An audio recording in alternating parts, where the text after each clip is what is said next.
প্রিয় দর্শক, সবাইকে শুভেচ্ছা জানিয়ে শুরু করছি আপনাদের প্রিয় অনুষ্ঠান কৃষি কথার কৃষকের গল্প। এই মুহূর্তে যে যেখান থেকে বসে আমার এই অনুষ্ঠান দেখছেন সবাইকে শুভেচ্ছা জানাই আজকের প্রতিবেদনে। প্রিয় দর্শক, আজ আমি আপনাদেরকে নিয়ে আসছি পাবনা জেলার সুজানগর থানাধীন ঐতিহাসিক গাজনার বিলের মধ্যে চরদুলের পাশে। এখানে এক ভাই হাঁস পালন করে আসছেন দীর্ঘদিন যাবৎ। তো হাঁস পালন করে কতটুকু সে লাভবান হয়েছেন এবং তার এখানে কী জাতের হাঁস আছে এবং তিনি কী জাতের হাঁস দিয়ে খামারটি করছেন, হাঁস পালন করে তিনি কী পরিমাণ লাভবান হতে পারবেন, সেই কথাগুলোই জানবো সেই খামারের কাছ থেকে। চলুন আর দেরি না করে শুরু করি আজকের প্রতিবেদন।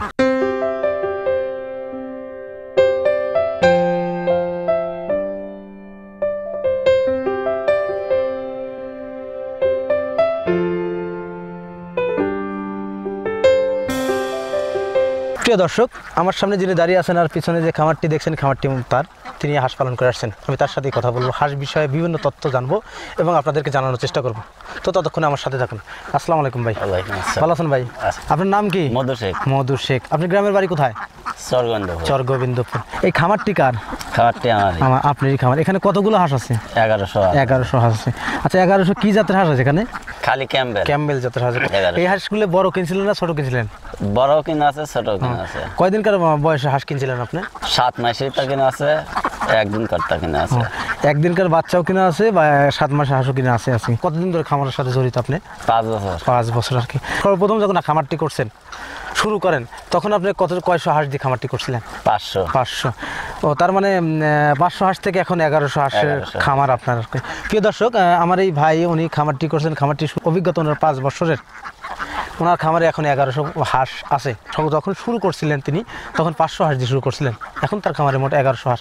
তো হাঁস পালন করে আমি মনে করি 100% লাভবান হওয়া যায়। কেন লাভবান না হলে মানুষ এত বড় খামারটি করে না। আচ্ছা, আপনি কি মনে করেন হাঁস পালন করে লাভবান হওয়া যায়? অবশ্যই লাভ হওয়া যায়। অবশ্যই লাভ হওয়া যায়। আচ্ছা, আপনি তো ক্যাম্বেল জাতের হাঁসের দিয়ে খামারটি করছেন। দেশে তো অন্য বিভিন্ন জাতের হাঁস আছে, যেমন দেশি হাঁস, তারপরে রাজা হাঁস, তারপরে অন্য জাতের বিভিন্ন জাতের হাঁস আছে। এগুলো বাদ দিয়ে কেন আপনি ক্যাম্বেল হাঁস দিয়ে খামারটি করলেন? এগুলো ডিম পারে বেশি, আয় বেশি। ডিম পারে বেশি, আয় বেশি। আপনি এই কাজের আগে কি কাজের সাথে জড়িত ছিলেন? এই কাজের আগে জড়িত ছিলাম হলো কৃষিকাজে। আচ্ছা, কৃষিকাজের চাইতে কি হাঁস পালন করা লাভবান? লাভবান। হাঁস পালন করা লাভবান আর কি। আচ্ছা, প্রতিদিন আপনার হাঁসে এই 1100 হাঁসে কি পরিমাণ ডিম দিচ্ছে? এখন বর্তমান দাম যে ডিম দিত 800, এখন বর্তমান আইছে 600। কমে গেছে। কমার কারণটা কি? খাদ্য নাই তো, এই কারণে কমে গেছে। আচ্ছা, এই যে বিলের মাঝখানে বা ক্যানালের মধ্যে আপনি হাঁসের খামার করছেন, হাঁসটা রাখেন, এই ক্যানালে হাঁস কি খায়? ক্যানালে হাঁস ধরেন যে মাছ খাইতেছে, শামুক খাইতেছে, আর ধরেন যে আমরা এই খাদ্য দিয়ে দিছি।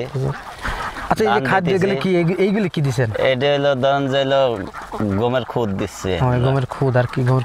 গমের খুদ খাওয়ালে হাঁসের কি উপকারিতা হয় আর কি? গমের খুদ দিলে পারে ধরেন যে হাঁসের গলাটা একটু ভালো থাকে, গাও হয় না। 1100 হাঁসে কতটি ধান দিয়ে থাকেন আপনারা? ধান ধরেন যে প্রত্যেক দিন 1 মণ করে ধান দেই। এখন 1 মণ ধানে আপনি 1100 হয়? 1 মণ করে ধান দেয়, আর ধরেন যে 3 খান করে খুদ দিচ্ছে। 3 খান খুদ মানে গমের খুদ আর কি? গমের খুদ দিচ্ছে। প্রিয় দর্শক, খামারি ভাই বললেন উনি প্রতিদিন 1 মণ করে ধান দেন আর 3 খান গমের খুদ দিয়ে থাকেন, মানে ছোট গম দিয়ে থাকেন। গমের খুদ খাওয়ানোর কারণটা হচ্ছে হাঁসের গালে যেন ঘা না হয়, এই জন্য ওনারা গমের খুদ খাওয়ায় থাকেন। তাই ওনারা ধানের বিকল্প হিসেবে ব্যবহার করেন গমের খুদ। ধান কি অবস্থায় দেন আপনি? এইরকম ভাবে দেন না ভিজায় দেন? না, এই শুকনা দেই, তাছে ধরেন যে পানির পরেও কিছু দেই। পানির পর দেন আর কি। পানির পর ধান খায় হাঁস? পানির পর ডুব পারি খায়। আচ্ছা, হাঁস পালন করতে লাভবান হবে। নতুন যারা খামার করবে, খামার করার প্রস্তুতি নিচ্ছে, তারা যদি হাঁসের খামার করেন, তারা কি লাভবান হতে পারবেন? তারা লাভবান হতে পারে, তারা আবার লসও খেতে পারে। কেন তারা লস খাবে কেন? নতুন আলি পারে ধরেন যে ব্যবসায় তো লস যাবে, লস যেতেই পারে আর কি। হাঁস পালন করতে লাভবান হওয়া যায়। তো আপনি বললেন যে হাঁস পালন করে লাভবান হতেও পারে, নাও পারে নতুন যারা খামারি। কেন না হওয়ার সম্ভাবনা আছে? তারা ধরেন যে হাঁসের অবজ্ঞতা ধরেন যে তার কতজনের কম আছে, আর যারা পুরেন তাদের একটু বেশি আছে। মানে প্রথম অবস্থায় আপনার কি রকম হয়েছিল? আপনার কি লসের সম্মুখীন হয়েছিল? প্রথম তো একটু লস যায়। আচ্ছা, কোনো কারণে কি আপনার হাঁস মারা গেছে? কোনো কারণে ধরেন যে অসুখ বিসুখ হলে পারে, অসুখ বসুখ দেখা গেলে পারে, হাতে আমরা ওষুধ পানি খাওয়া দিই। কোথা থেকে ওষুধগুলো সংগ্রহ করেন? ওষুধগুলো আনে দোলাই থেকে আনি। হাঁসের খাবারের মধ্যে এখন ধান এবং গম দিচ্ছেন, পাশাপাশি এই বিলে খাচ্ছে। আর এই বিলি খাচ্ছি, সব মিলে খুব ভালো আছেন। এখন 600 ডিম আছে। এখন ধান যে 600 ডিম কি আরো বাড়বে? ডিম দেন যে খাদ্য পালি ফালি ডিম বাড়বে। ডিম বাড়বে। আর 600 ডিম আপনি প্রতিদিন কি পরিমাণ টাকা বিক্রি করেন এখন? এখন বর্তমান ধরেন যে 1000 করে। 1000, মানে 6000 টাকা প্রতিদিন ডিম বিক্রি করেন। আপনি প্রতিদিন খরচ যাচ্ছে কিরকম? প্রতিদিন 6000 টাকা লাল খরচ যাচ্ছে, এখন বর্তমান লস যাচ্ছে। মানে এখন বর্তমান লস, খামার করে আপনি এখন লস, লাভ হবে কখন? লাভ দেন যাবার ডিম যখন বাড়বে সেইখান থেকে লাভ হবে। প্রিয় দর্শক, খামারের এখন 1100 হাঁস আছে। 1100 হাঁস থেকে তার 6000 টাকা পার ডে আসছে 600 ডিম থেকে। তো 600 ডিম এখন হাঁসই খাচ্ছে। এখন মূলত খামারিদের লস। কেন লস হচ্ছে? কারণ ডিমের পরিমাণ কমে গেছে। বিলে যে কচুর অবস্থা, খাবার নাই বললেই চলে। এজন্য খামারিরা বিপাকে পড়েছেন। তাই এই বিলের এই সমস্যাটা সমাধান হলে অবশ্যই খামারিরা লাভবান হতে পারবেন। কেন? কারণ সেখান থেকে অনেক খাবার উৎপাদিত হবে, যেমন শামুকগুলো হাঁসগুলো খেলে তাদের ডিমের পরিমাণ বেশি দেবে। পাশাপাশি ওনারা ধান এবং গম দিচ্ছে। গম দেওয়ার কারণটা তো আপনারা শুনলেন, ধান দেওয়ার কারণটাও আপনারা শুনলেন। তো যারা খামার করবেন তারা ধানের পরিবর্তে গমটা ব্যবহার করবেন। কেন করবেন? কারণ হাঁসের যাতে ঘা না হয়। হাঁসের যখনই গালে হবে তখনই আর কি হাঁসের বিভিন্ন রোগে আক্রান্ত হওয়ার সম্ভাবনা থাকে, কারণ খাবারের চাহিদা থাকবে না। তাই যারা খামার করবেন অবশ্যই ধান যতই দেন তো গমের পরিমাণটা বেশি দিন। গম পুষ্টি বেশি থাকে এবং পেটে অনেকক্ষণ বেশি থাকে। তাই যারা খামার করবেন অবশ্যই ধানের পরিবর্তে গমটা দেওয়ার চিন্তা ভাবনা করুন। আমার এই ভাই বললেন উনি প্রতিদিন 6000 টাকা ডিম বিক্রি করেন, তো তারপরেও তিনি লস হচ্ছেন। 6000 টাকায় তার খরচ যাচ্ছে, তো এর থেকে কোনো লাভ হচ্ছে না।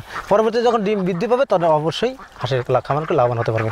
তো প্রিয় দর্শক, কথা বললাম অনেক সময় নিলাম, তো আর কথা বাড়াবো না। আজকের ভিডিও এখানে সমাপ্ত করছি। ভালো থাকেন, সুস্থ থাকেন, আল্লাহ হাফেজ।